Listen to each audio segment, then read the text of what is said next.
beyond epic. This episode was intense. I felt the tension once again in this Hunter x Hunter episode.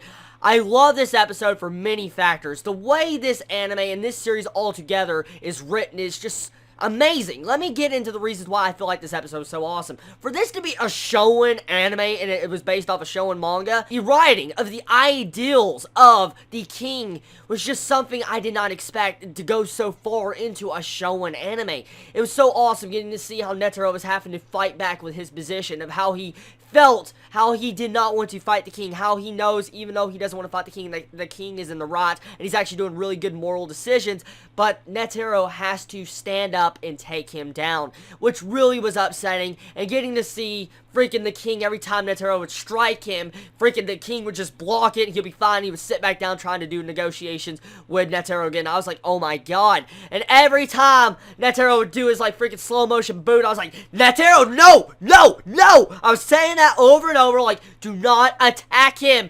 He's actually wanting to talk to you, but you're sitting there attacking him. And when you get to see the ideals like I was just talking about, I was like, oh. So really, this episode was mainly just a build-up episode. It was just there to build up the epic tension and fight for the upcoming fight between the king and Netero. We get to see the power levels, really, of this episode. We get to see that the king seems to be stronger than Netero, and actually was blocking off all his Buddha moves that were completely beyond the speed of light. I mean, he was going so freaking fast. This episode had beautiful animation. The music they chose to use in this episode was awesome.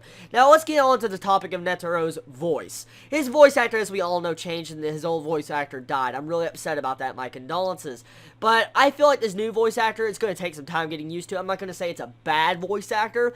It just, he feels very serious compared to the, you know, half-serious type voice actor we had before. So, I feel like it'll just take time to get used to it, but I don't feel like it's a bad voice actor. So, anyways, past that, I felt like this episode also did good when you get to see Poof and Yuppie just have a conversation with each other. How Yuppie is developed as such a great character, and the way you can understand Pito's decisions, like how she is basically turning into a human, which is really interesting. I love the development between these, and it pretty much makes out Poof to be the only bad guy left in the Ants' army. Think about this. I mean, even the king stated in this episode that he has power to protect the weak. And what characters usually say that in a shonen, manga, or anime?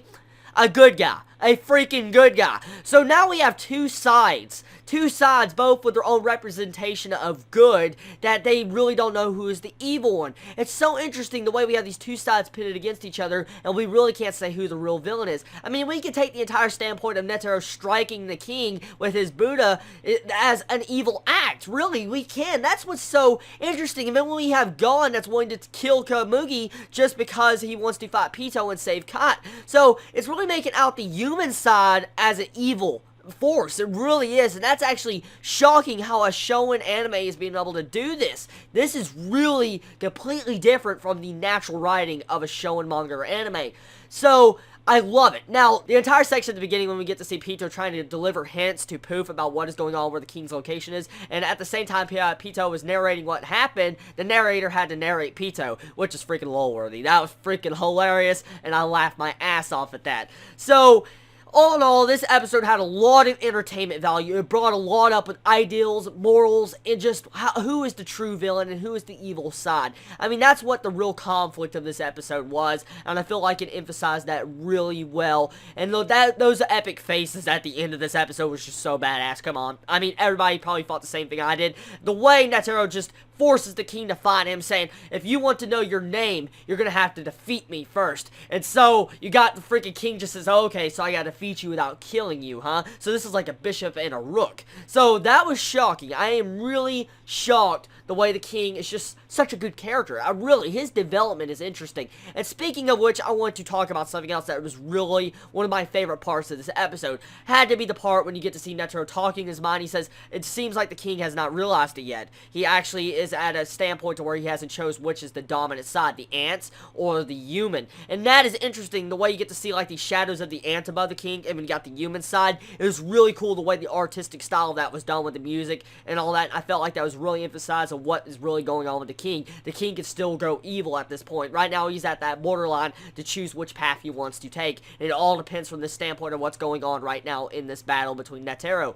So I like it. episode was epic. Tell me your thoughts in the comments below. What was your true thoughts on this episode, everybody? Did you feel like the actual sides of good and evil are kind of being strained a little bit, and we really don't know who is the evil side? Tell me your thoughts in the comments below, everybody. I love you so much. Chibi out.